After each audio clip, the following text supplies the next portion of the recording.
بسم اللہ الرحمن الرحیم نحمده ونصلی ونسلم علی رسولہ الکریم۔ احسان جتلانا یا دل آزاری کرنا ریاکاری جیسا ہے۔ پہلے بھی بتایا گیا تھا کہ نیکی کر کے احسان جتلانا یا کسی بھی پہلو سے نیکی کرنے کی وجہ سے کسی کی دل آزاری کرنا اخلاص کے منافی اور ریاکاری کے مترادف ہے۔ چنانچہ اللہ تعالیٰ کا ارشاد ہے، یا ایھا الذین آمنوا لا تبطلوا صدقاتكم بالمن والأذى كالذي ينفق ماله رياء الناس ولا يؤمن بالله واليوم الآخر فمثله كمثل صفوان عليه تراب فأصابه وابل فتركه صلدا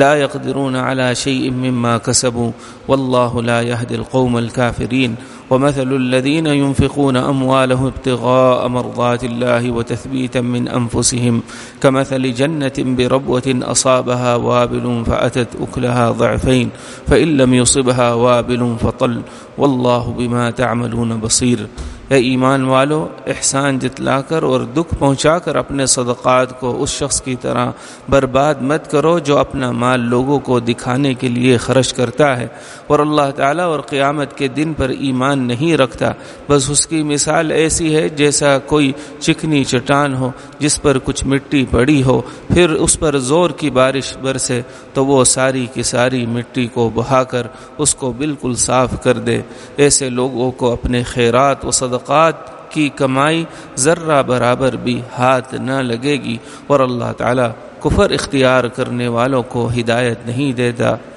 اور اس کے برعکس جو لوگ اللہ تعالیٰ کی رضا خوشنودی حاصل کرنے کے لیے اور اپنے دلوں کو مضبوط اور پختہ کرنے کے لیے خرچ کرتے ہیں، ان کی مثال اس باغ جیسی ہے جو ایک بلند زمین پر ہو، اگر اس پر زور کی بارش برسے تو دگنا پھل لائے اور اگر اس پر بارش نہ بھی برسے تو شبنم ہی اس کے لیے کافی ہو جائے اور اللہ تعالیٰ تمہارے اعمال کا خوب دیکھنے والا ہے۔ سورۃ بقرہ۔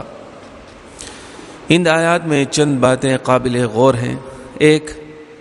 ایک یہ کہ ریاکاری سے صدقہ و خیرات کرنے والے کے بیان کے ساتھ یہ بھی بتایا گیا ہے وَلَا يُؤْمِنُ بِاللَّهِ وَالْيَوْمِ الْآخِرِ، وہ اللہ پر اور قیامت کے دن پر ایمان نہیں رکھتا۔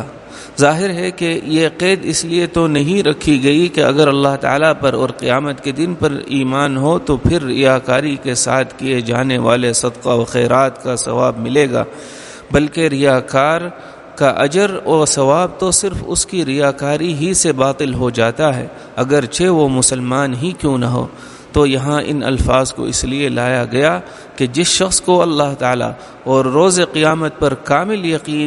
ایمان و یقین ہو، وہ ہرگز لوگوں کو دکھانے کے لیے کوئی کام نہیں کرے گا۔ یہ ریاکاری تو منافق لوگوں کے مناسب حال ہے، مومن کی یہ شان نہیں کہ وہ ریاکاری کرے۔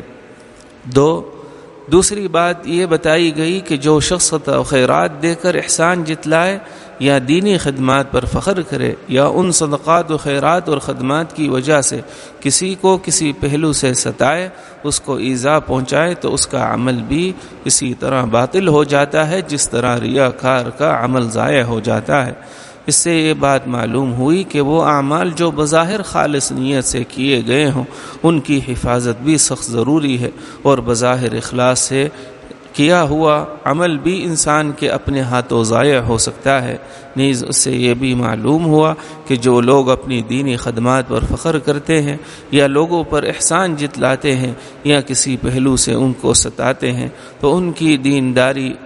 اوبری ہوتی ہے، ان کی دینداری راسخ نہیں ہوتی، اس لیے بعد کے حالات ان کی دینداری اور نیک کاموں سے پردہ اٹھا دیتے ہیں اور خود ہی ان کو بتا دیتے ہیں کہ تمہارے یہ اعمال اخلاص سے نہ تھے، ورنہ اگر اللہ تعالیٰ کی رضامندی کے لیے ہوتے تو لوگوں پر احسان جتلانا یا ان کو ستانے کا کیا معنی۔ 3، ان آیات میں اللہ تعالیٰ نے ان لوگوں کے صدقے کی تمثیل بھی بیان کی ہے جو اللہ تعالیٰ کی خوشنودی اور تثبیت نفس کے لیے خرچ کرتے ہیں۔ یا یہ تثبیت نفس کیا ہے؟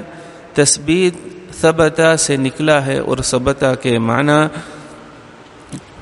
ہیں ثابت رہنا، ایک حالت پر جمے رہنا۔ تو تثبیت کے معنی ہے مضبوط کرنا، جمائے رکھنا اور مستحکم کرنا، جس کا مطلب یہ ہوا کہ وہ اپنے مال کو اللہ تعالیٰ کی خوشنودی کے ساتھ ساتھ اس مقصد سے بھی خرچ کرتے ہیں کہ وہ اس طرح اپنے نفس کی تربیت کریں تاکہ وہ دین کے احکام کی تعمیل اور خدمت خلق میں اللہ تعالیٰ کے لیے اچھی طرح پختہ اور مضبوط ہو جائیں۔ بلا شبہ اللہ تعالیٰ کی راہ میں اپنی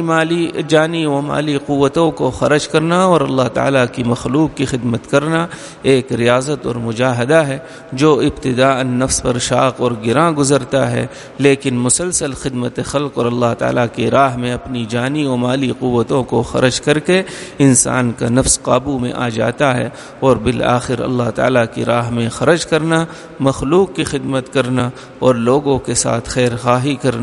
اس کی عادت اور صفت بن جاتی ہے، اور اس طرح انسان کے لیے اللہ تعالیٰ کے قرب کی راہ آسان ہو جاتی ہے۔ 4، ان آیات میں غیر مخلص اور اپنی خدمت اور خرچ کا احسان جتانے والوں کی تمثیل اس کاشتکار سے دی گئی ہے جس نے اپنی فصل ایسی زمین میں بوئی جس کے نیچے سخت اور چکنی چٹان ہو، اور جب اس پر بارش کا جھونکا آئے تو چٹان کے اوپر کی ساری مٹی فصل سمیت بہہ جائے اور نیچے خالی چٹان نکل آئے۔ اس مثال سے یہ بتایا جا رہا ہے کہ جس طرح اس کاشتکار کی ساری محنت اور بویا ہوا تخم بھی ضائع اور برباد ہو جاتا ہے، اسی طرح اس خیرات کرنے والے کے صدقات و خیرات اور خدمات بھی برباد اور ضائع ہو کر رہ جاتی ہیں۔ جو خیرات اور خدمات کر کے احسان جتاتا ہے اور دل آزاری کرتا ہے وہ غیر مخلص ہے، اور اس کی دینداری اور اخلاص وقتی اور عارضی ہیں۔ مخصوص حالات اس کی دینداری اور اخلاص سے پردہ اٹھا دیتے ہیں۔ ان آیات میں ان لوگوں کے انفاق کی تمثیل بھی بیان ہوئی ہے جو اپنے مال کو اللہ تعالیٰ کی خوشنودی اور اپنے نفس کی تربیت کے لیے خرچ کرتے ہیں۔ ان کے بارے میں فرمایا کہ بے شک یہ لوگ اپنی خدمات کا عظیم اجر پائیں گے، کیونکہ انہوں نے بہہ جانے والی دنیا کی زمین پر باغ لگانے کے بجائے آخرت کی ایسی بلند سطح اور اچھی آب و ہوا والی زمین پر اپنا باغ لگایا ہوا ہے کہ بارش ہو تو وہ اس کو برباد کرنے کے بجائے اس کی بار آور کو 2 چند کر دیتی ہے، اور اگر بارش نہ بھی ہو تو شبنم اور ہلکی بہوار بھی آب و ہوا کی وجہ سے اس کی کفایت کرتی ہے۔ سبحانک اللہم و بحمدک، اشہد ان لا الہ الا انت، استغفرک و اتوب الیک۔